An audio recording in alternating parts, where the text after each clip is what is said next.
శ్రీ గురుభ్యో నమ. ఇక్కడ విచ్చేసినటువంటి సాధక బృందానికి అందరికీ నమస్కరిస్తూ, మాస్టర్ సివివి యోగం అనేటువంటిది అత్యద్భుతమైనటువంటి యోగము.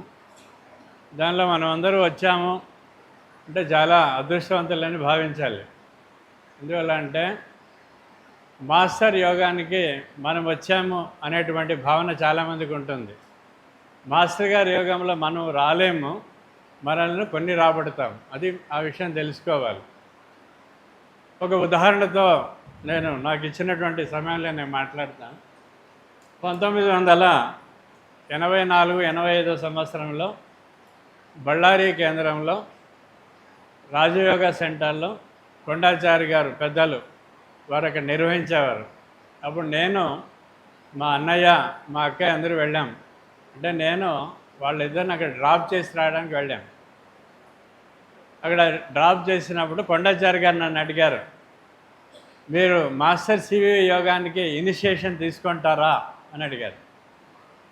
అంటే నేను చెప్పాను, నాకు వద్దండి అన్నాను. నాకు అక్కర్లేదండి, మా ఇంట్లో మా అన్నయ్య ఎప్పుడూ యోగం చేస్తున్నారు, నేను మా సాంప్రదాయబద్ధంగా ఏముందో నేను అలా జీవిస్తాను, నాకు మాస్టర్ గారి యోగం వద్దండి అన్నాను. అంటే అక్కయ్య అన్నయ్య లోపల వెళ్ళి కూర్చున్నారు, నేను బయట కూర్చున్నాను. అక్కడ స్వామి వివేకానంద రచించినటువంటి రాజయోగ అనేటువంటి పుస్తకం పెట్టారు ఆయన. ఆ పుస్తకం అలా తీసి చూశాను. చూస్తే యోగ మార్గానికి సంబంధించిన విషయం ఆయన ఒకటి రాశారు అక్కడ. అది చదివి నవ్వుకున్నాను. అలా పెట్టేశాను. కాసేపట్లో వాళ్ళ ప్రార్థన అంతా ముగించి వచ్చారు. కొండాచారి గారు విషయం అడిగారు నన్ను, మీకు ఆన్సర్ దొరికింది అనుకుంటాను అన్నారు ఆయన. అంటే ఆ పుస్తకంలో నాకు ఆన్సర్ దొరికింది. అవునండి, ఆన్సర్ దొరికింది, చాలా సంతోషము అని చెప్పి వెళ్ళిపోయాను. అదే 84-85 సంవత్సరం జరిగింది. 1991 సంవత్సరంలో మళ్ళీ మాస్టర్ గారు తారసపడ్డారు. సివివి అనే పేరు చూడగానే మళ్ళీ ఆ మార్గానికి వచ్చాను. ఈ రోజుకు 33 సంవత్సరాలు అయింది. పగలనక రాత్రి అనక నిరంతరంగా మాస్టర్ గారే తప్ప ఇంకొకటి లేదు. అంటే దీన్ని బట్టి ఏం తెలుస్తుంది అంటే, మాస్టర్ గారే మనల్ని అక్కడ పిలుచుకొని వచ్చారు. నేను ఇక్కడున్న సాధక ముందు నేను రాను, నాకు ఈ యోగం వద్దు అని చెప్పినటువంటి వాడు నేను. మా అన్నయ్య నవ్వేవాడు. ఎందుకు చెప్తున్నాను ఈ విషయం అంటే, మనల్లందరినీ కొని రాబడతాము. అందుకే ఇంగ్లీష్లో ఒక సెంటెన్స్ అంటారు, దట్ వీఆర్ గ్యాదర్డ్ అని అంటారు. అంటే మనల్లందరినీ ఇలా ప్రోగు చేస్తారు. ఈవేళ ఈ సహస్ర సాధక ఈ కాంగ్రిగేషన్స్ మీరంతా రావాలి అంటే ఎవరెవరికి మాస్టర్ గారి నుంచి ఒక ఇన్విటేషన్ ఉంటుందో వాళ్ళు మాత్రం రాగలరు, అందరూ రాలేరు. చాలామంది బస్సు దాకా వచ్చి బస్సు మిస్ అవుతుంది, రైలు దాకా వచ్చి రైలు మిస్ అవుతుంది, ఇంట్లో ఏదో ఒక అనాహతాలు జరుగుతాయి, ఏదో ఒకటి కారణం రాలేరు. ఏది అనుకోకుండా ఊరికి అలా వచ్చిన వాళ్ళు చాలామంది ఉంటారు. అది మాస్టర్ గారి. ఇంకొక విషయం, మన ప్రపంచంలో 6 ఖండాలు ఉంటే నేను 5 ఖండాలు తిరిగి వచ్చాను. 5 ఖండాల్లో వందలాది మంది మాస్టర్ సివి గారి ఫోటో పెట్టుకొని ప్రార్థన చేస్తున్నారు. అంటే పాశ్చాత్య దేశాల్లో ఎక్కడో మారుమూలల్లో, ఎందుకంటే రీసెంట్గా సౌత్ అమెరికాకి వెళ్ళొచ్చాను. సౌత్ అమెరికా అంటే నార్త్ అమెరికా నుంచి మళ్ళీ 12-16 గంటల ప్రయాణం. అక్కడ వెళితే ఒక 100 మంది దాకా మాస్టర్ సివి గారి ఫోటో పెట్టుకొని ప్రార్థన చేస్తున్నారు. మళ్ళీ అక్కడ ఎలా వెళ్ళారు మాస్టర్ సివి గారు? ప్రపంచంలో మీరు యూరోప్ దేశం కానీ, ఆస్ట్రేలియా కానీ, లండన్ కానీ, అమెరికా కానీ ప్రతి చోట మాస్టర్ సివివి నమస్కారం అని చెప్పి ప్రార్థన చేస్తున్నారు. మళ్ళీ మాస్టర్ సివి గారు వెళ్ళారు ఆయన, లేదా మనం ఎవరిని వెళ్ళి చేసామా? మళ్ళీ ఎలా వెళ్ళింది అంటే, మాస్టర్ గారు ఎవరెవరి ద్వారా తన యోగాన్ని ఇవ్వాలనో వారందరికీ అందివ్వబడ్డారు. అది మొట్టమొదటి విషయం. కాబట్టి మనం యోగా కాంగ్రిగేషన్స్కు, లోటస్ కాంగ్రెస్ ఇలా వచ్చాము అంటే మాస్టర్ గారి నుంచి మనకి ఇన్విటేషన్ ఉంది అని అర్థం చేసుకోవాలి. మనం స్వతహాగా మనమే వచ్చేస్తున్న భావన ఎప్పుడు పెట్టుకోవద్దండి. అది మొదటిది. రెండో విషయం, సమయపాలన అనేటువంటిది చాలా ముఖ్యం మన యోగంలో. నిన్నటి రోజు పెద్దలు రామ్మోహన్ రావు గారు 3 సార్లు చెప్పారు, 6 గంటలు 6 గంటలు 6 గంటలు అని చెప్పారు. ఎందుకంటే సమయపాలన యోగ మార్గంలో అతి ముఖ్యమైనటువంటిది. జ్వాలాకులు అనేటువంటి మహర్షి రాస్తారు, one who do not have a discipline will not be a disciple అని చెప్తారు. అంటే మనంతా సాధకులుగా ఒక గురువుగారి దగ్గర రావాలంటే మొట్టమొదటి వచ్చి క్రమశిక్షణ అనేది ఉండాలని. మరి మనందరికీ తెలుసు మాస్టర్ యోగం అంటేనే 6 గంటలు ఉదయం 6 గంటలు సాయంకాలం, అంతే కదా. చాలా ముఖ్యం. ఆయన ఎంత చక్కగా చెప్పారు రామ్మోహన్ రావు గారు. 3 సార్లు చెప్పారు, 4 సార్లు చెప్పారు. 6 గంటలు ముఖ్యం, 6 గంటలు ముఖ్యం. ఎందుకంటే సమయపాలన. సమయపాలన ఎందుకు ముఖ్యమంటే 6 గంటలకు మనము లేస్తామో లేదో, మనం సంసిద్ధత ఉంటుందో లేదో కానీ మాస్టర్ అనేటువంటి ప్రజ్ఞ అప్పుడు మన దగ్గర వచ్చేసి ఉంటుంది అప్పుడే. అందువల్ల మనం అప్రమత్తతలో మనం నమస్కారం మాస్టర్ అని చెప్పి 6 గంటలకు చెప్పాలి. ఇంతకుముందు సోదరులు జయకుమార్ గారు ప్రార్థన చేశారు. ఇలా వాచ్ చూస్తుంటారు. ఎందుకు వాచ్ చూస్తుంటారంటే 6 గంటలు సరియైన సమయమైనటువంటికి మాస్టర్ సివి అనేటువంటి ప్రజ్ఞ మన అందరి హృదయాల్లో తాకుతుంది. ఒక వ్యక్తి మనం ఇంటికి పిలిచినప్పుడు మీరు ఇన్వైట్ చేశారు, చాలా ముఖ్యమైన వ్యక్తి. ఆయన మీ ఇంటికి వచ్చినప్పుడు మీరు తలుపేస్తుంటే ఎలా ఉంటుంది? మీరంతా బయటికి వెళ్ళిపోయింటే ఎలా ఉంటుంది? అది ప్రతినిత్యము మాస్టర్ సివి గారి మార్గంలో జరుగుతుంది. ఆయన ఉదయం 6 గంటలకు సాయంకాలం 6 గంటలకు సైమల్టేనియస్ ఎగ్జిస్టెన్స్ అంటారు దాన్ని. అంటే మెడ్రాస్లో మాత్రమే ఇప్పుడు లోటస్ కాంగ్రిగేషన్ సివి గారు ఉన్నారంటే తప్పు. ఆయన ఇక్కడ ఉంటారు, బెంగళూరులో ఉంటారు, హైదరాబాద్లో ఉంటారు. మీరు ఏ ఊరు చెప్పినా ప్రపంచమంతా ఒకే సమయంలో ఉండవు. దాన్ని సైమల్టేనియస్ ఎగ్జిస్టెన్స్ అంటారు. ఒకే సమయంలో ఉంటారు. ఇంకొక విషయం ఉంటుంది గారు మాస్టర్ గారి మార్గంలో, దాన్ని పర్మియేటింగ్ ప్రిన్సిపల్ అంటారు. అంటే పర్మియేటింగ్ ప్రిన్సిపల్ అంటే ఇక్కడ ఉన్నారు, అటు పాండి బజార్కి పోతే అక్కడ ఉంటారు, తామరంకి పోతే అక్కడ ఉంటారు, ఎక్కడ పోతే అంటే ఇక్కడి నుంచి అక్కడికి అలా జంప్ చేస్తారంటే లేదు, ఇక్కడి నుంచి అక్కడ దాకా ఉంటుంది ఆ ప్రజ్ఞ. అంటే ఏమైంది? సర్వవ్యాపిగా ఉండేటువంటి ప్రజ్ఞే మాస్టర్ సివి యోగం. సో అటువంటి యోగము మన ప్రమేయం ఏమీ లేకుండా ప్రపంచమంతా ఈరోజు సివి గారు యోగం చేస్తున్నారు. అది మనం బాగా తెలుసుకోవాలి. అందుకే మనం ఎవరినో వచ్చాము లోటస్ కాంగ్రిగేషన్ అంటే అది మాస్టర్ గారి ఇన్విటేషన్ మొదలు తెలుసుకోవాలి. రెండోది సమయ పాలన. యోగ సాధకులు లోటస్ కాంగ్రిగేషన్ వచ్చిన ప్రతి ఒక్కరు కూడా ఎన్నో సంవత్సరాల దశాబ్దాల పాటు చేసిన యోగమిత్రులు చూస్తున్నాను నేను ఇక్కడ. దశాబ్దాల పాటు ఉన్నారు యోగంలో. అంత యోగం చేసేవాళ్ళకు మనకి ఇన్స్ట్రక్షన్స్ ఉండకూడదు 6 గంటలు రాండి లోపలికి అని. అంటే మనలోనే క్రమశిక్షణ ఉండాలి. 6 గంటలు అవుతూ ఉంది, మాస్టర్ గారు వచ్చేస్తారు అనేటువంటి భావన ఉంటే జరుగుతుంది. మాస్టర్ గారి ప్రార్థన ఉదయం 6 గంటలు సాయంకాలం 6 గంటలు ఇచ్చారు. దాన్ని సంధి సమయము అంటారు, సంధ్య అంటారు దాన్ని. అంటే మనకు అనాది కాలం నిండా వచ్చినటువంటి ఆచారం అంటే ప్రాతః సంధ్య, మాధ్యాహ్నిక సంధ్య, సాయం సంధ్య అని 3 ఉన్నాయి. కొత్తది కాదు ఇవేది. మాస్టర్ గారు నూతనం యోగమనం అని అంటే నూతనత ఇంకొక విషయంలో ఉంటుంది, దీనిలో కాదు.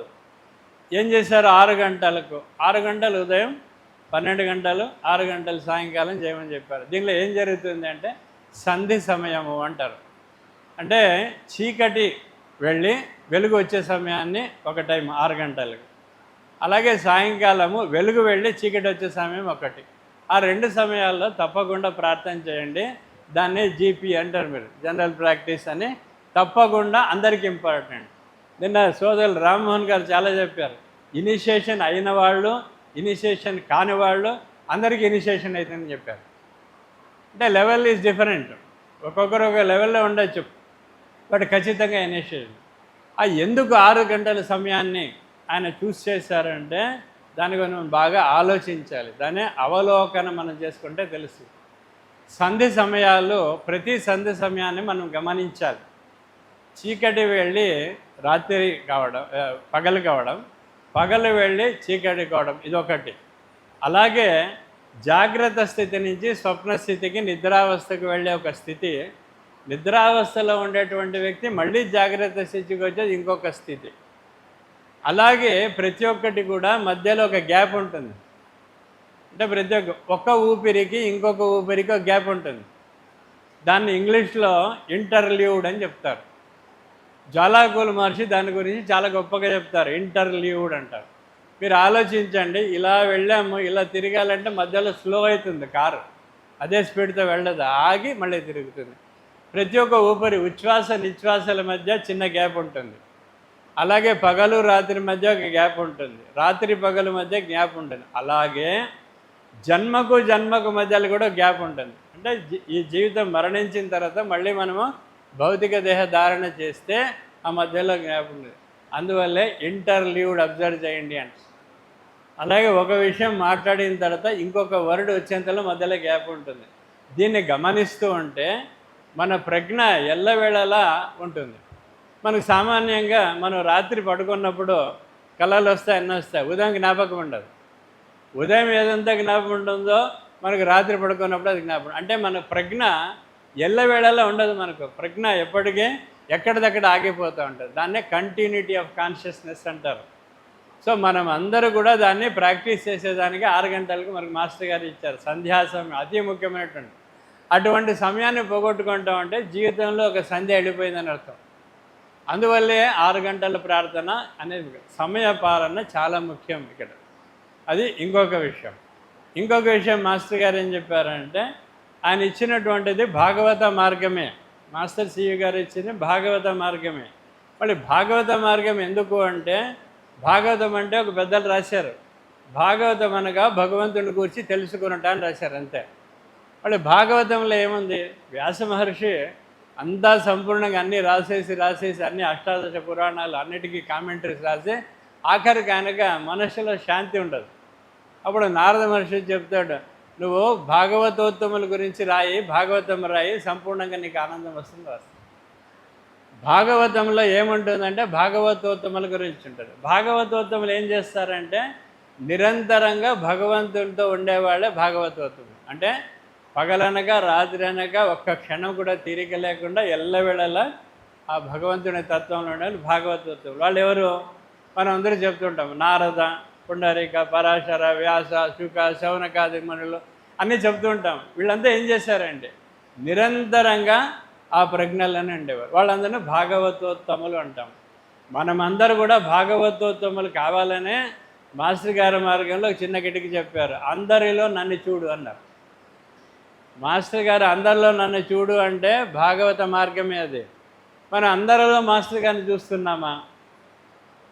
మనము ఎలా ఉంటుందంటే మాస్టర్ గారిని ఇక్కడ ఒక ఫోటోలో ఒక విగ్రహంలో మనం మాస్టర్ గారు చూస్తున్నామే, పొరుగింటి పుల్లమ్మని ఎదురింట్లో మీనాక్షమ్మని చూస్తున్నామా? వాళ్ళలో లేరా మాస్టరు?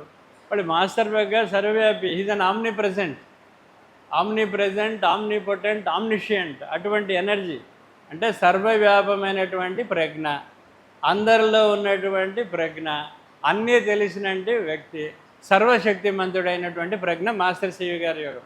వాళ్ళు అటువంటి ప్రజ్ఞ అందరిలో ఉన్నప్పుడు మనం అందరిలో చూస్తున్నామా? సాధన అంటే అది. మనం అంతా సాధకులే, తప్పకుండా సాధకులే, సాధన చేస్తాం, ఉదయం సాయంకాలం పెడతాం. బట్ మాస్టర్ గారు ఇచ్చాడు, అందరిలో నన్ను గమనించు, అందరిలో నన్ను చూడని చెప్పినటువంటిది భాగవత మార్గం. అది మరి ఆ భాగవత మార్గాన్ని మనం ప్రతినిత్యం చేస్తున్నామా? అది చాలా ముఖ్యమైనటువంటి విషయం. సివివి గారి మార్గంలో మనం చేయాల్సింది ఏమంటే ప్రతి ఒక్కరిలో కూడా మాస్టర్ని చూసేది నేర్చుకోవాలి. ప్రహ్లాదుడు కానీ, నారదుడు కానీ, పరాశుడు కానీ, పుండరీకుడు కానీ, వ్యాసుడు కానీ వారు నిరంతరంగా ఆ నారాయణ తత్వాన్ని ఇంకొకరిలో చూశారు. వాడు అలాగే చూశారు. మనం కూడా అలాగే చూస్తే మనం కూడా భాగవతోత్తములు అవుతాం కదా. మాస్టర్ గారు అదే మనకి ఇచ్చినట్టు. అది ఇంకొకటి చెప్పారు ఆయన. ఏం చెప్పారంటే అందరిలో నన్ను గమనించు. సో ప్రతి ఒక్క సాధకుడు తన జీవితంలో ఏం చేయాలంటే అనుక్షణము, ప్రతి క్షణంలో, ప్రతి ఒక్కరిలో కూడా, అన్ని జీవరాశుల్లో కూడా మాస్టర్ అటువంటి తత్వాన్ని చూడాలి. మాస్టర్ అటువంటి వాడు మనల్ని ఉద్ధరిస్తారని చెప్పారు అందరూ. అన్నీ ఉద్ధరిస్తారు, మన అందరికీ తెలుసు. ఉద్ధరించడం అంటే ఓన్లీ మానవ జాతి కాదండి. మాస్టర్ సివి గారు 4 జాతులను ఉద్ధరిస్తారు. ఒకటి ఖనిజ సంపత్తు, ఇంకోటి వృక్ష సంపత్తు, ఇంకోటి ప్రాణిలోకం, ఇంకోటి మనుషులు, అందరినీ ఉద్ధరిస్తానని చెప్పారు. వాళ్ళు అటువంటి ప్రజ్ఞ అందరిలో ఉన్నప్పుడు మనం ఆ ప్రజ్ఞను చూస్తున్నామా, లేదా మనకు కప్పుకొన్నటువంటి కవర్ ఒక పర్సనాలిటీని చూస్తున్నామా? మనం ప్రతి ఒక్క వ్యక్తికి రాగానే ఆయన పర్సనాలిటీ జ్ఞాపకం వస్తుంది మనకు. కానీ మనం అతనిలో ఉండే అంతరాత్మ, అతనిలో ఉండే జీవ చైతన్యము, అతనిలో ఉండే చైతన్యము, మాస్టర్ అనేటువంటి చైతన్యం తనలో ఉంది, నాలో ఉంది, అందరిలో ఉంది అనేటువంటి భావనను ప్రతి ఒక్క సాధకుడు పెంచుకోవాలి. అది చాలా ముఖ్యమైనటువంటిది. ఎందుకంటే సాధన అంటే సాధించవలసింది ఏమంటే 6 గంటలు ప్రార్థన చేస్తాం, సాయంకాలం 6 గంటలు ప్రార్థన చేస్తాం. 6:30 నుంచి సాయంకాలం దాకా ఎలా ఉన్నాం మనం? అది చాలా ముఖ్యం. అందరిలో మాస్టర్ని చూస్తున్నావా? జరిగే ప్రతి ఒక్క ఇన్సిడెంట్ మన జీవితంలో, కలిసినటువంటి ప్రతి ఒక్క వ్యక్తి, మనం ఎవరెవరితో సంపర్కంలో వస్తామా, వాళ్ళందరిలో కూడా ఆ ప్రజ్ఞ మనం చూస్తున్నామా? అదే సాధన. సాధన అంటే ఉత్తమ నువ్వు ప్రేయర్ చేస్తే కాదండి. నా ప్రకారం ఇది నా సొంత అభిప్రాయమే. 6 నుంచి 6:30 దాకా 6:45 దాకా మనం చేసేది నాంది. సాయంకాలం దాకా మీరు ఎలా జీవిస్తారో అదే ముఖ్యం. మళ్ళీ ప్రార్థన చేయాలి. మాస్టర్ గారు చెప్పారు 12 గంటల పాటు నేను మీకు ఎనర్జీ అందిస్తానని చెప్పారు. అంటే ఉదయం సాయంకాలం తప్పకుండా ప్రార్థనలు చేయాలి అందరూ. చేస్తూ ఆ ప్రజ్ఞ మనలో ఎప్పుడు ఉంటుందని చెప్పాలి. మాస్టర్ సివివి అనే అక్షరము, మాస్టర్ సివివి అనే శబ్దము, మాస్టర్ సివి అనే ఫోటో ఒకసారి చూస్తే నేను నీలో ఇనిషియేషన్ చేసేస్తానని చెప్పారు మాస్టర్ గారు. అంటే ఎప్పుడూ ఎల్లవేళలా మన అందరిలో ఉండేటువంటి ప్రజ్ఞ ఏది? మాస్టర్ అనేటువంటి ప్రజ్ఞ. నాలో కాదు అందరిలో కూడా ఉన్న ప్రజ్ఞ అదే కదా. వాళ్ళు అందరిలో ఉన్నట్టు ప్రజ్ఞని చూసేటువంటిది చేసేదే సాధన. అందుకే ప్రతి ఒక్క సాధకుడు మనం ఏం చేయాలంటే ప్రార్థనలు, కోర్సెస్, రెగ్యులేషన్స్ మాస్టర్ గారు అన్నీ ఇచ్చారు. అవన్నీ మనం చేస్తూ ఉండాలి. చేస్తూ ఉండి నేను గొప్ప, నాకు ఇది తెలిసి అనేటువంటి అహంకారం ఎవరికి ఉండకూడదు. అంటే ఖచ్చితంగా చెప్తాను వేదిక మీద, పెద్దలు తప్పుగా తెలుసుకోవద్దండి. మాస్టర్ గారి యోగం ఎవరైనా నాకు సంపూర్ణంగా తెలుసు అంటే చాలా తప్పు. చాలా తప్పు. ఎందుకంటే ప్రతి ఒక్క వ్యక్తి ఈ యోగం నాకు ఎంత తెలుసు అంటే నీ పిల్లి బుర్రకు ఎంత తెలుసో అంతే తెలుసు. నీకు ఇంత తెలుసు అంటే మాస్టర్ యోగం ఎంత ఉంటుంది, నాకు ఇంత తెలుసు అంటే అది అంత ఉంటుంది. ఎందుకంటే మాస్టర్ యోగాన్ని సంపూర్ణంగా ఎవరు తెలుసుకోలేరు అని స్వతహాగా ఆయనే రాశారని మన పుస్తకాల్లో ప్రచురించారు.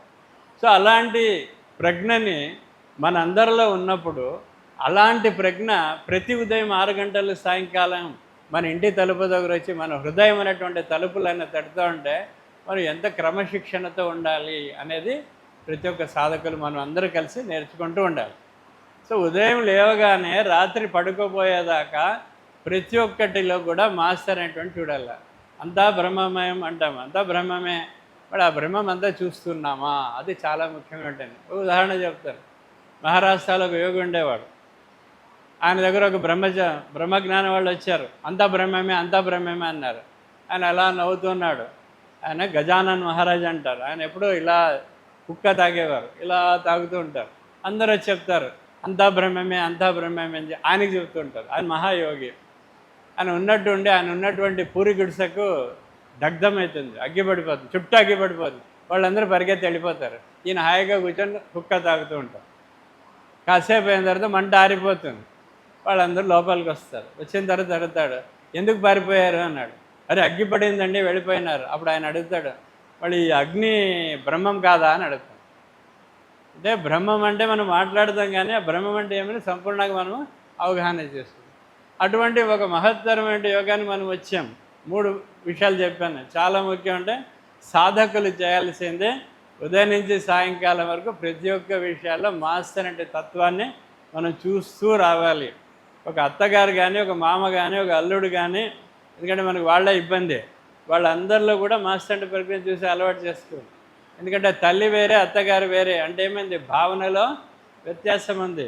మళ్ళీ మాస్టరు అత్తలో కూడా ఆయనే ఉండేది, తల్లిలో కూడా ఆయనే ఉన్నది, తండ్రిలో ఆయనే ఉన్నది, మామలో ఆయనే ఉన్నది, అల్లుడిలో అదే ఉన్నాడు, సొంత కొడుకులో అదే ఉంది. ఒక్క భావన చేసుకోండి ఎంత తేడా వస్తుంది. అది సాధన.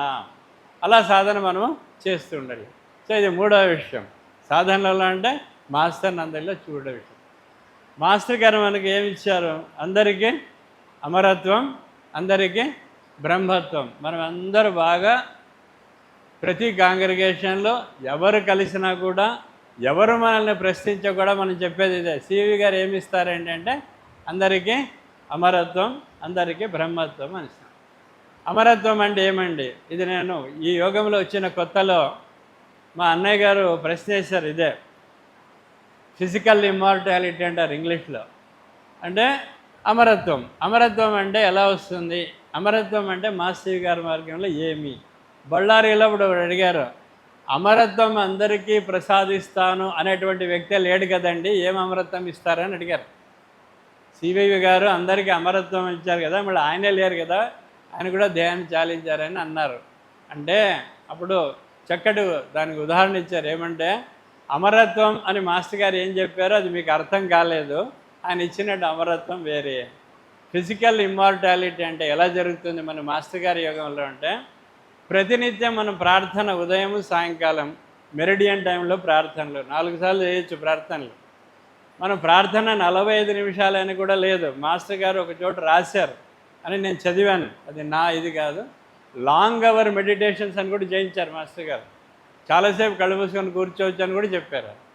సో ఇలా 4 సార్లు మనం చేయొచ్చు. ఉదయం 6 గంటలకు, 12 గంటలకు, 6 గంటలకు, 12 గంటలకు మనం meridian time regular general prayers అని 4 సార్లు చేస్తాం.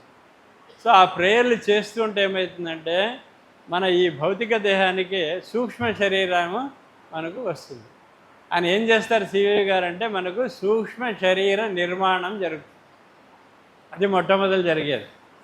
ఆ సూక్ష్మ శరీర నిర్మాణం జరుగుతూ ఉంటే అలాగే మన యోగ సాధన చేస్తుంటే 10 ఏళ్ల పాటు అని చెప్పారు, కొంతమంది 12 ఏళ్ల పాటు అని రాశారు మనకు మిత్రులు. మనకు ఆ నంబర్ గురించి అక్కర్లేదు. నిరంతరంగా యోగాన్ని చేస్తూ ఉంటే ఆ సూక్ష్మ శరీరం బాగా పటిలంగా అవుతుంది, గట్టిగా పడుతుంది. ఆ సూక్ష్మ శరీరం ఎప్పుడు గట్టిగా అవుతుందో దాన్ని బంగారమయ శరీరం అంటారు, గోల్డెన్ బాడీ అంటారు. ఆ గోల్డెన్ బాడీ అలాగే మనం చేస్తూ ఉంటే అది డైమండ్ బాడీగా తయారైపోతుంది. దాన్నే వజ్ర శరీరము అని అంటారు. మాస్టర్ గారు ఈ మార్గంలో మనందరికీ వజ్ర శరీరాన్ని ఇస్తారు, ఖచ్చితంగా ఇస్తారు. సో ఆ వజ్ర శరీరాన్నే మనకి హిందీ వాళ్ళు బజరంగ బలి అంటారు. బజరంగ బలి అని ఆంజనేయుడు ఎందుకంటారంటే వజ్ర శరీరం కలిగినట్టు వాడు. ఆంజనేయుడు చిరంజీవి అంటే మనం కూడా చిరంజీవులుగా ఉంటాము. అది మాస్టర్ గారి యోగం. సో మనం మళ్ళీ వజ్ర శరీర నిర్మాణం ఎలా చేసుకోవాలి? మాస్టర్ గారేమో సూక్ష్మ శరీర నిర్మాణాన్ని మొదలు పెడతారు మనలో. సూక్ష్మ శరీర నిర్మాణం అవుతూ అలా పెంచుకుంటూ పోతే ఆ సూక్ష్మ శరీరం బంగారమైన శరీరం అయి అది వజ్రమైన శరీరం అయినప్పుడు దాన్ని ఎవరు ఛేదించలేదు. పంచభూత నిర్మాణమైనటువంటి శరీరం ఏముందో ఇది తుచ్చమైనది, ఒకరోజు రాలిపోవాల్సిందే. ఎందుకంటే భగవద్గీతలో ఏదైతే పుట్టాలో అది ఒకరోజు వెళ్ళిపోతుంది, అయిపోయింది. ఇది జన్మించినటువంటిది కాబట్టి దీనికి ఒక అంతం అని ఉంటుంది. సో మనము పంచభూత నిర్మాణటువంటి శరీరాన్ని వదిలేస్తాం, కానీ మనకు చావు అనేది ఉంటుంది. ఎందుకంటే ఆ ప్రజ్ఞ అనేది ఎలా ఉంటుంది, ఆ వజ్ర శరీరాన్ని నిరంతరంగా మన దగ్గర ఉంటుంది. అది మాస్టర్ గారు ఇచ్చినటువంటి ఫిజికల్ ఇమ్మార్టాలిటీ. ఇక్కడ ఒక కిటిక్ ఉంది, ఎందుకంటే ఒక సైంటిఫిక్గా మీకు చెప్తాను. కిర్లియన్ ఫోటోగ్రఫీ అని ఒకటి ఉంటుంది. ఫోటోగ్రఫీ రష్యాలో ఉంటుంది ఆ కెమెరా, ఇప్పుడు ఇండియాలో కూడా వచ్చేసింది.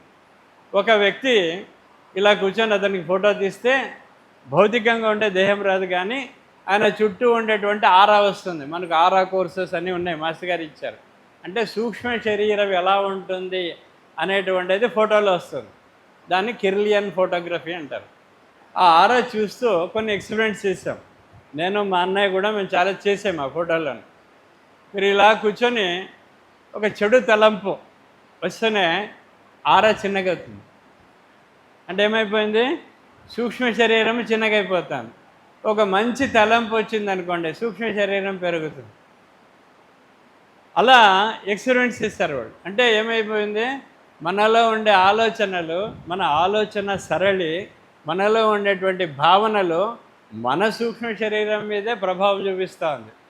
అంటే మనం ఎలా ఉండాలి, నిరంతరంగా మంచి భావనతో ఉండాలి. మంచి భావనలు, మంచి మాట, మంచి చేత, థాట్, వర్డ్ అండ్ డీడ్, దాన్నే త్రికరణ శుద్ధి అని సంస్కృతంలో అంటారు. ప్రతి ఒక్క యువతకు సాధకుడు కూడా త్రికరణ శుద్ధి ఉండాలి.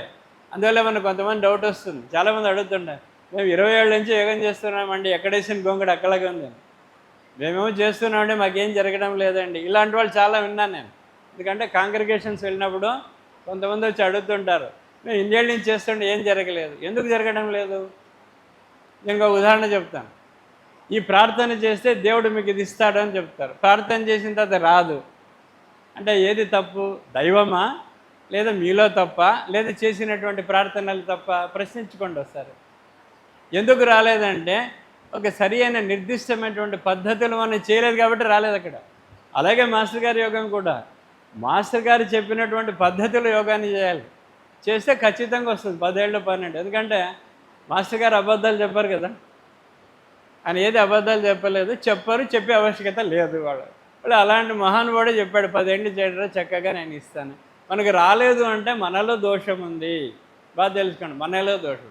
సో మనం ఏం చేస్తామో, ఒకరి గురించి అభిప్రాయాలు, ప్రతి ఒక్క మనిషి అభిప్రాయాల పుట్ట. దాన్ని దాటాలి. దాన్నే గుణాతీత. మనకుండే త్రిగుణాలను దాటాలి మనం. అది చాలా ముఖ్యం. మన యోగంలో కూడా ముఖ్యం. మనకు అక్కర్లేదు అనుకోవద్దండి. ప్రతి ఒక్క యోగ సాధకుడు కూడా దాన్ని రాయాలి.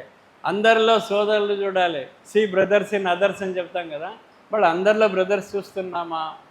ఆ సోదర భావం మనలో ఉందా?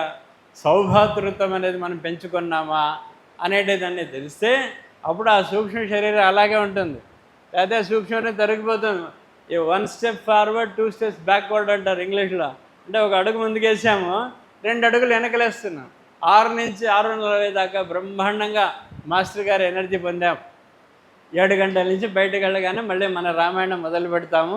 సాయంకాలం వేయగానే మళ్ళీ మాస్టర్ గారు మళ్ళీ ఇవ్వండి. అంటే ఇదేం జరుగుతుంది? ఇలాగే జరుగుతుంది. అందువల్లే మనకు ఆ ఫిజికల్ ఇమ్మార్టాలిటీ అంత ఈజీగా రాదు. ఎందుకు రాదు అంటే అది సంపూర్ణమైనటువంటి ఒక సాధకుడు యోగంలో ఏం చేయాలో అన్నీ మనం పాటించాలి.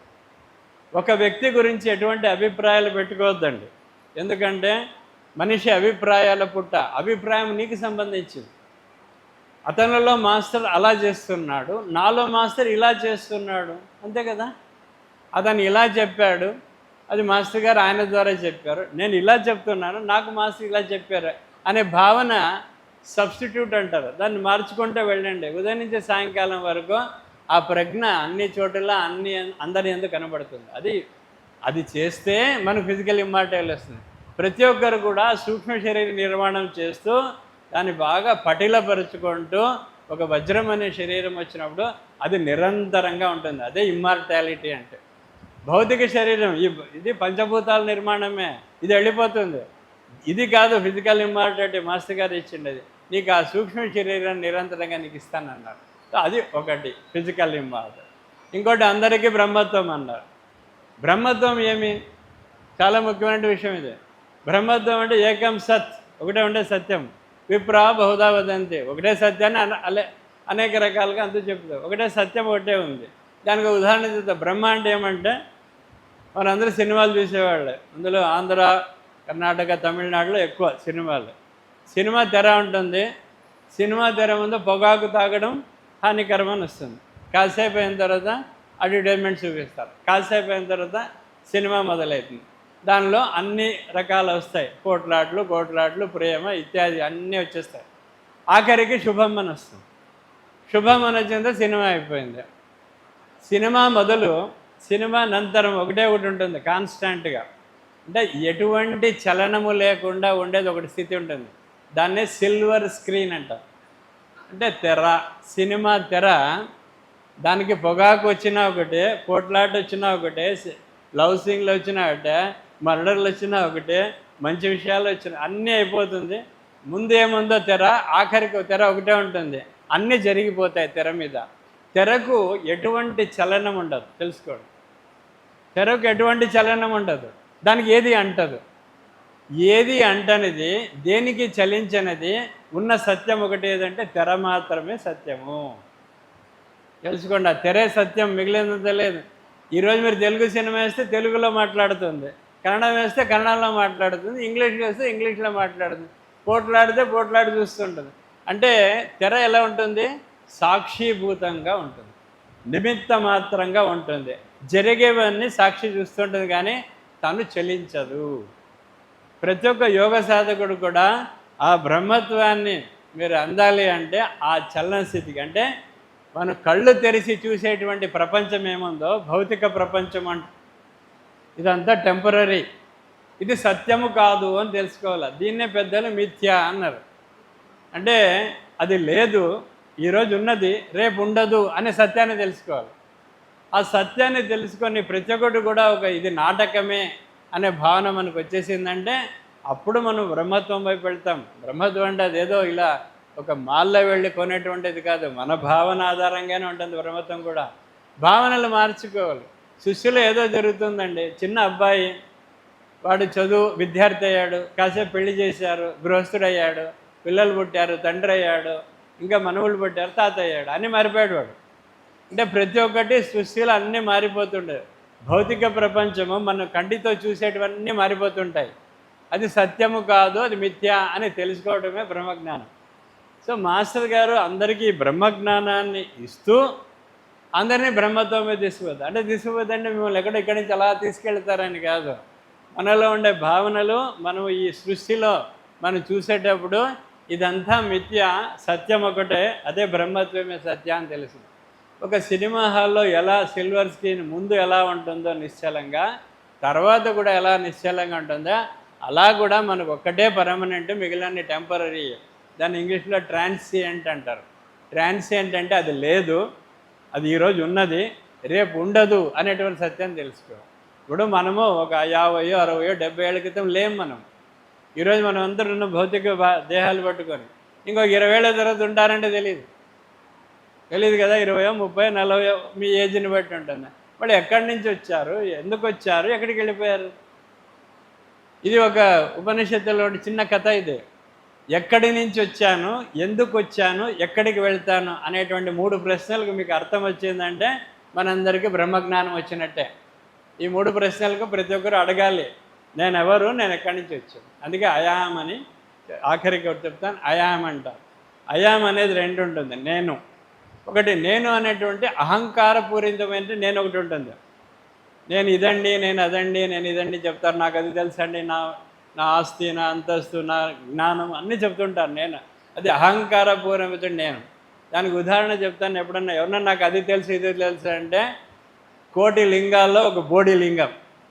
అంటే లింగాలన్నీ బోడే, కోటి ఉంటాయి, దానిలో నువ్వు ఒక్కడు అని తెలుసుకుంటే చాలు, ఆనందంగా ఉంటుంది. లేదా నేను గొప్ప అన్నది, నువ్వు ఎవరు గొప్ప? After all you are. After all అంటే ఆఫ్టర్ ఆల్ నువ్వు అని తెలిసింటే నీవే తెలుస్తుంది. అది అహంకారపూర్వత నేను. ఇంకొక నేనంటే నేనైనా నేను, అది బ్రహ్మత్వం. సో ఆ నేను తెలుసుకోవాలి. ఒక సినిమా స్క్రీన్ ఎలాగే దేనికి చలించదో అలాంటి భావనలో మనము జీవిస్తుంటే మాస్టర్ గారు అప్పుడు ఫిజికల్ ఇమ్మార్టాలిటీ, అందరికీ అమరత్వం, అందరికీ బ్రహ్మత్వం ఖచ్చితంగా ఇస్తారు. మన భావనలో మొట్టమొదటి నుంచి అన్నీ మార్చుకుంటూ వచ్చి మంచి గమ్యానికి వెళ్ళాలి. ఇది చాలా ముఖ్యమైనటువంటిది. నేను కన్క్లూజన్ చెప్తాను. ఒకటి, సమయపాలన చాలా ముఖ్యము. అందరిలో మాస్టర్ గారిని చూసేది రావాలి. బ్రహ్మజ్ఞానాన్ని తెలుసుకుంటూ బ్రహ్మత్వాన్ని పొందాలి. నిరంతరంగా అన్ని మంచి భావన మనలో ఉంటే మన సూక్ష్మ శరీరం బాగా పెరిగి డైమండ్ బాడీ అయి మన గమ్యాన్ని చేరుస్తుంది. మన అందరి గమ్యం ఒకటే, ఫిజికల్ ఇమ్మార్టాలిటీ. మన అందరి గమ్యం ఒకటే. యోగం ఎందుకు చేస్తున్నాడో దీనికే. ఓ చోటు చదివాను మన పుస్తకాల్లో, నేను ఎందుకు యోగంలో చేరానని ప్రతి ఒక్కరికి ఆన్సర్ రావాలని చెప్పారు. నేను ఎందుకు యోగంలో చేరాను, మనందరూ యోగం ఎందుకు చేరామంటే అమరత్వము బ్రహ్మత్వం కోసం చేరారు. అది అందేదాకా మన ప్రయాణం సాగుతూనే ఉంటుంది.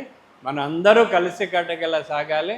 అటువంటి సాగడానికి మనకు బలము, బుద్ధి అన్నీ మాస్టర్ సివి గారు ఇవ్వాలని చెప్పేసి ప్రార్థిస్తూ ఈ అవకాశం ఇచ్చిన అందరికీ నమస్కారం.